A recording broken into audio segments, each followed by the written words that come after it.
Today we are going to show you how to convert your Instagram account to professional account.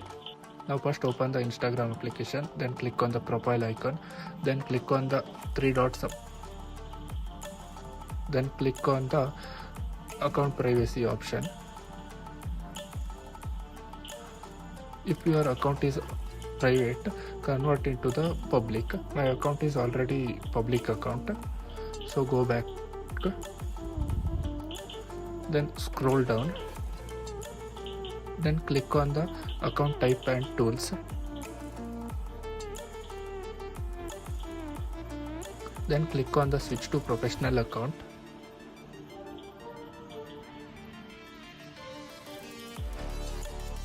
then click on the continue and continue and continue and continue, then select the category of your content. This will help to show the viewers. Then click on the done option.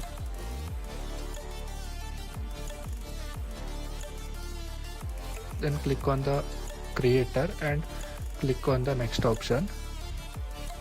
Then also click on the not now option. Just ignore these settings and you finally got a professional account. And don't forget to subscribe my channel.